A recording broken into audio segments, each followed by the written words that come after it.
Hi, my name is Thomas Ramey Watson, but everyone who knows me, including students, have usually called me Tom, and that's fine. The rest seems too formal. My teaching is always interactive, so this is different. I can't see your faces or really know how you're thinking or if I need to slow down and explain something or what I need to do. And my voice isn't so good. Here's why. I've been given a number of visions and divine visitations through much of my life. And I'm going to start with the foundational one here and move on. But I have to tell you that my voice is not what it used to be. In April 2022, I was diagnosed with stage 4 cancer of the appendix, which is very rare. Only something like 1 to 2% of the American population have it. It had spread throughout my abdomen and put nodes on all my major organs. It causes the peritoneum, the sac that holds all of our guts together, or in place, and it puts out this mucousy fluid, whatever you call it, filling up your abdomen along with the tumors. I was given 1.5 years, or 1.5 to 2 years to live by the oncologist who saw me. He tried to get me to have gruesome hot chemotherapy at Anschutz Medical Center and warned me that I might die of a heart attack, an aneurysm, or a stroke before that. But it wouldn't do much good because it was fatal anyway. It just might relieve some of the pain. Kept thinking, well, giving me a whole lot of other kinds of pain. I refused. This was the reason. I had 2 divine visitations on subsequent nights just before I saw the oncologist. Jesus, angels, other people I knew, even a number of animals, especially cats and dogs, many which had been my own in earlier years, wove in and out of the bedroom. I heard the word of God saying, I who have created all the world and all that's in it, and everything that was and will be, by my word, am pronouncing healing into you, healing of the body, the mind, and the spirit. I hope I don't break up. This is still very emotional. I know I had to stand on his word because I've learned through the years to practice the presence and to learn to listen to my inner voice, what St. Augustine calls his inner teacher. Over lots of protests from my medical team, and to their surprise, I've remained largely asymptomatic. So I tell people my miracle holds. I'm living because I have work to do. And to speak about these many visitations, prophetic dreams, and experiences is important. I want to say God still heals, miracles still happen. But sometimes God says no. Sometimes he says not yet. Sometimes he says yes. And sometimes he says maybe. I have no idea about this or why. Like so many things, it's a mystery. And it remains that way. I guess we could say that's part of the fun, the excitement of living in this weird, crazy, mixed up, fallen world. So now I'm going to move to my foundational dream vision. This was the beginning of my spiritual journey, the development of my heart map, which I would suggest we all have. The heart is filling out. This is the journey of the soul because Earth is meant to be a soul-making experience. I grew up in the 60s between two different worlds. My mother's family were educators. They were gardeners, readers, farmers, ranchers.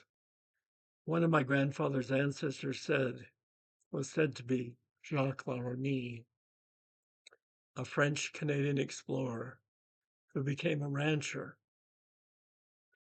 He was legendary for his unusual compassion towards starving American Indians who stole and slaughtered one of his herd. His hired men wanted to kill the Indians, but my forebear, Jacques Laronie, said, no, don't, they're starving. Ignore it. This unusual, I think, compassion toward others who have less marked my immediate family, at least. Certainly my grandfather. He liked to tell that story. He also wanted to be a writer of Western novels like Zane Grey. Nonetheless, he wanted to be a writer. My mother's family were people who put down roots on the Great Plains of northeastern Colorado. They believed in curiosity, in kindness, and the dignity of doing things well, having compassion for the world, without calling too much attention to themselves. My father's family, on the other hand, were very intelligent. Well, I shouldn't say on the other hand in that way, but they were terribly poor. They were shaped by loss after loss, death of parents, both parents, when my dad was still young and not even out of the house.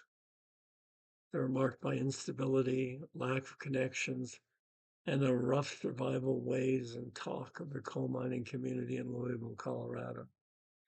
Yes, we had a big coal mining operation in Louisville, something many people don't realize. Those two lineages formed me, one more contemplative rather, and rooted, as well as part of an extensive family system. The other was volatile, without social and financial networks, and wounded in many, many ways. That wasn't to say that my mother's side did not show the effects of unresolved family issues and trauma. They did. But my dad's trauma was always present, always ready to blow up and affect the entire family, not just my immediate family, but all the close relatives that lived nearby. When I was 15, he finally walked out, not to be heard of for over a year. Suddenly, we heard a knock on the front door. He'd returned to see how we were doing. He loved us and would always care about us, he assured us. But he had to get away to preserve his sanity. All of us knew that was always rather tenuous and had become more so before he walked out. In fact, I confronted him about it. The visit was uncomfortable. No one knew what to think or how to act. My dad did not ask to be let back into the family, nor was he invited. We were financially poor without him around, but at least the household was peaceful. If we found ourselves seriously in need without other ways out, my mother's mom and dad were nearby. In fact, they lived just across the road.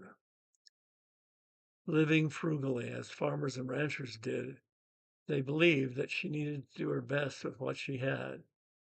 We all were supposed to do that, expected to do that. Nonetheless, they could always be relied upon if we really needed their help. And we did, now and then. My dad stayed in contact and provided a small amount of financial support monthly to my mother, two sisters, and me.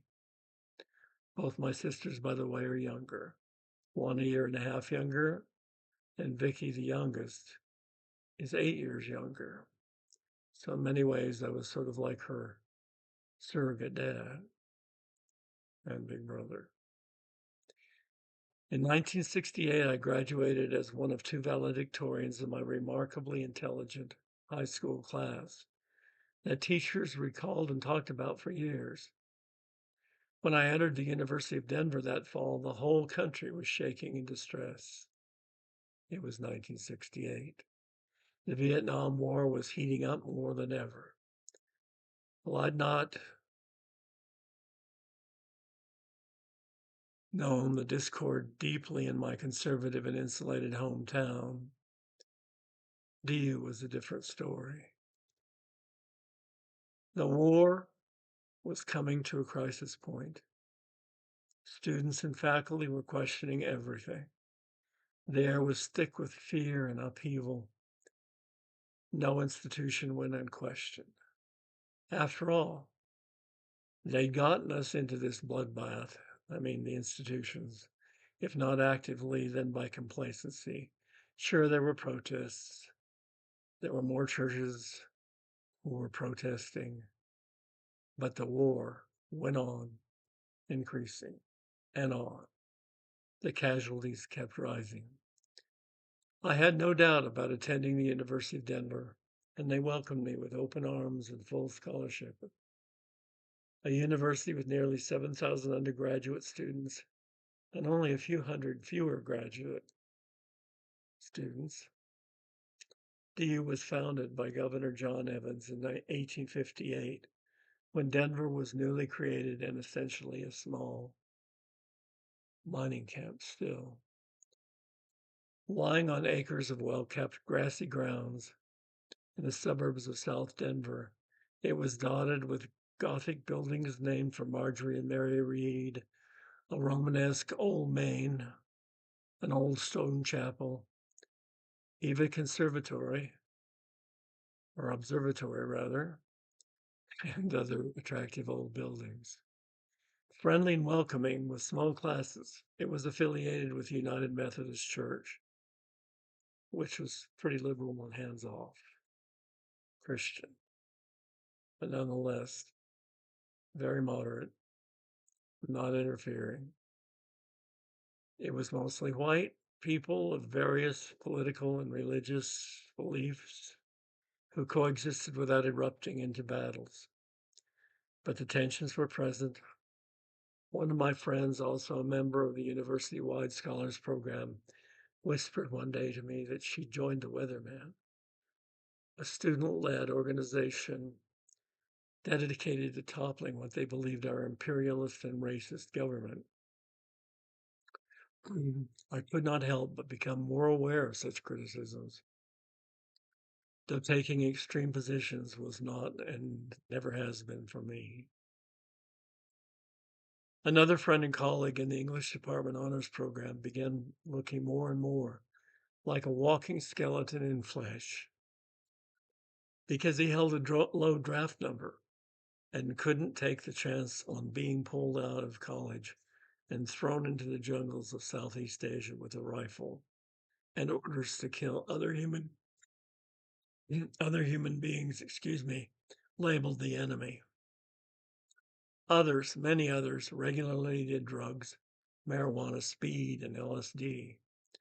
A ballerina friend of mine, thin and seeming to grow more frail with the passing months, confessed that she lived on speed to keep her weight down and energy up while she tried to balance two callings, that of being a scholar and a professional ballerina,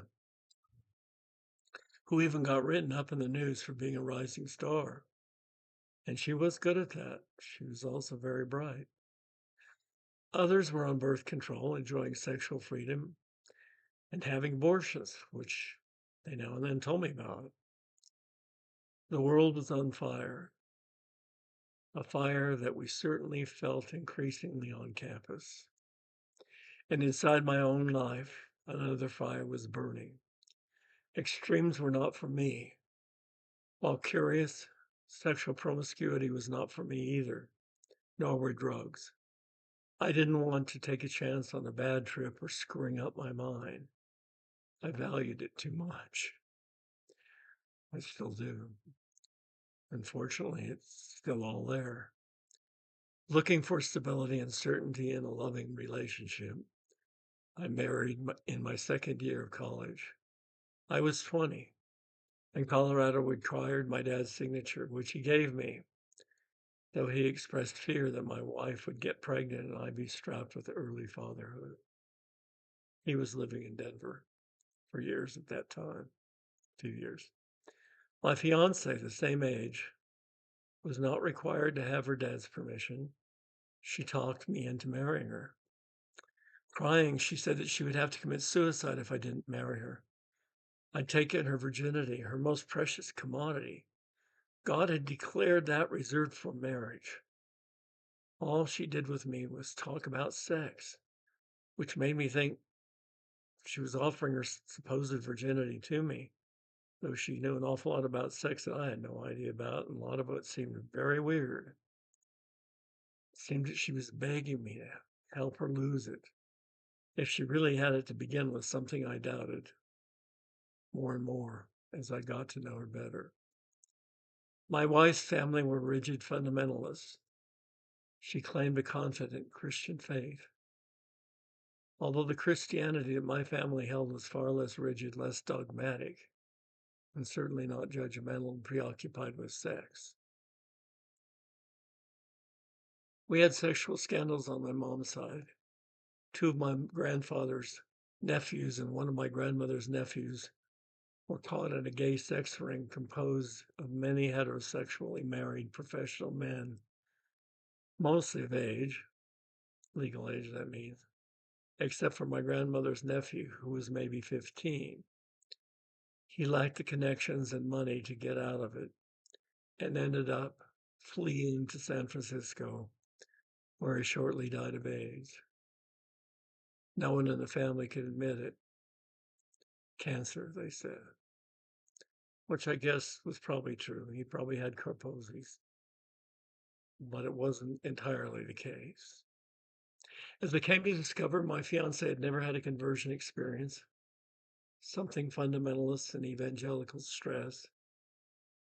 I certainly had had my own. At 4, I walked forward to the altar to accept Jesus as my Savior and Lord. I knew I had to do it. There was no compulsion except inner. I was soon baptized in the moderate American Baptist Church of my maternal grandmother's family.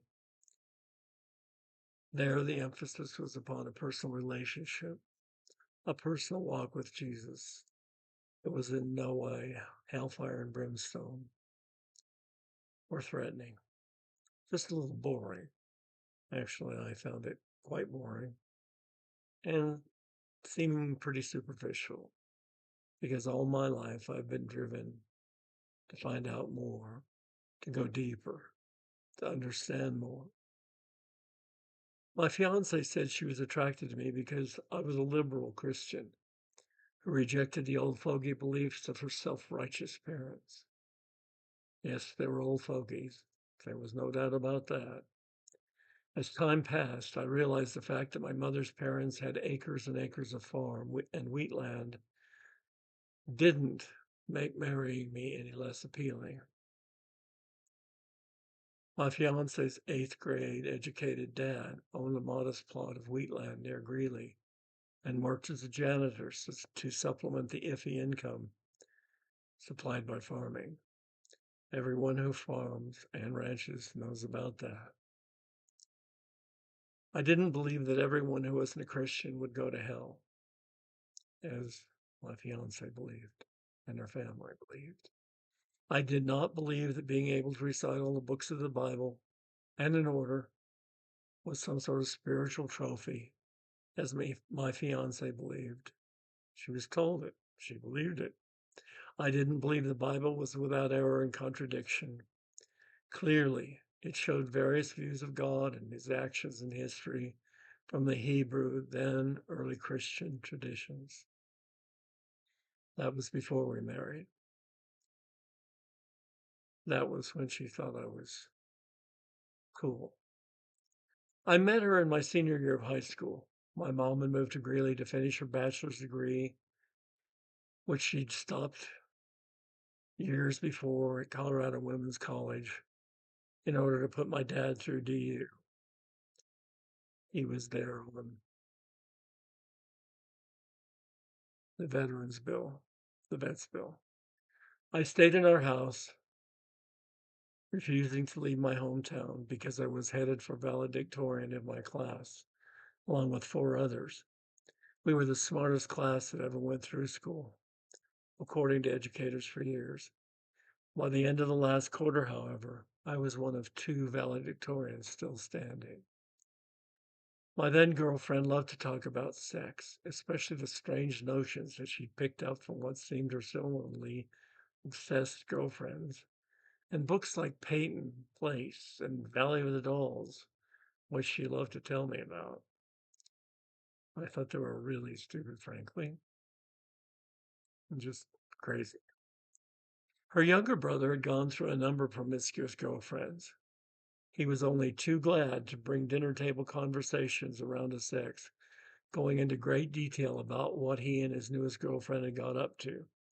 The fact that he would go to hell for it did not matter to him. He clearly announced that he did not believe in God. There was no proof. The rest of his family seemed scandalized about that, but still very interested. His mom even told us some of her early dating experiences in her fundamentalist community, such as going out with 2 men, sitting between them in a car, with each having one of his hands on one of her breasts. Mm. I couldn't imagine my mother talking about that, nor doing it. And my dad was even more inhibited. In fact, my family said little about sex in any form, except for my dad's complaints that our mother didn't want him, and they were neither detailed nor frequent. He was just angry about lots of things.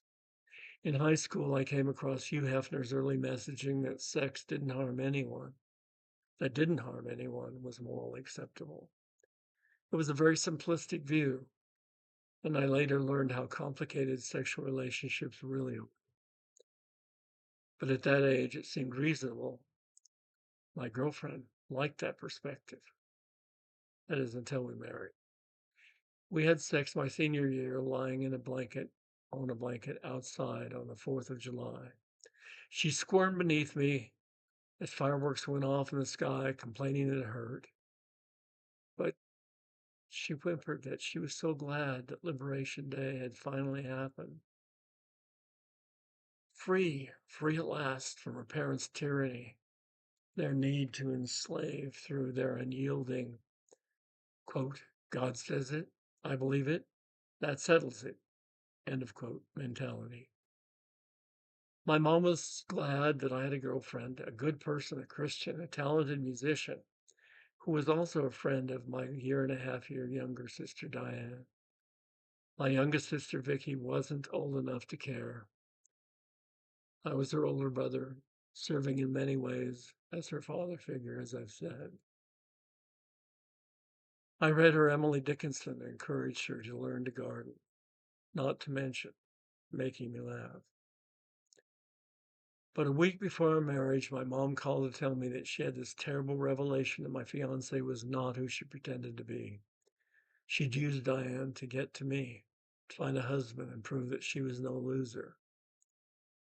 I told my mom that it was awfully late to tell me not to go through with the big wedding we'd planned in my fiance's church. I'd committed to it, promised her parents that I'd never seek a divorce or be unfaithful. That was, as they said, against God's law. 6 months into our marriage, my new wife broke her leg and said through tears, God wouldn't have punished me if I hadn't been walking to sin. She was also very angry. What does that mean? I asked, feeling my face hot with blushing. Shake it. Never mind. I'm a Christian. I'm forgiven, she said smugly. That became her sword and her shield, repeated each time she almost confessed, and I knew too well what she'd gotten up to, which shortly after the phrase came to mind. I recalled what was meant to refer to faith in God and her word, and his word, our spiritual armor. Sorry. Insinuating calls and remarks came from men I barely knew. Some I didn't know at all. My wife disappeared for hours. She told me she was going to visit her parents, but I knew exactly what was happening. Managing to maintain my straight A standing while enrolling in courses 1 to 3 years higher than my grade level, I began walking the streets near my apartment and praying every night. I was haunted by the question, what does it profit a man to gain the whole world and lose his own soul? I walked and prayed and walked. I needed to know. My mentor, a Shakespeare romantic specialist that I highly respected, told me his brother was an Episcopal priest. He'd had a religious experience that convinced him of the truth of Christ.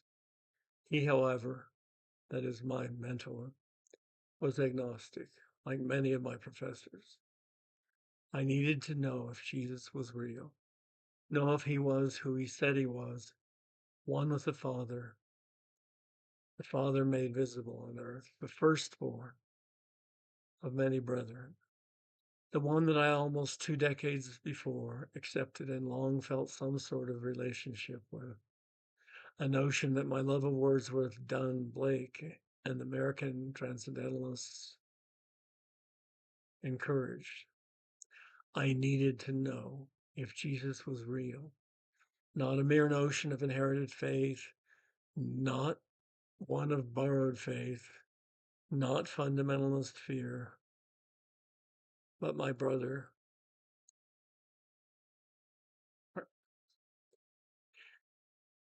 my friend, my Lord. And then the vision came. I'm going to break here. I'll come back with a vision.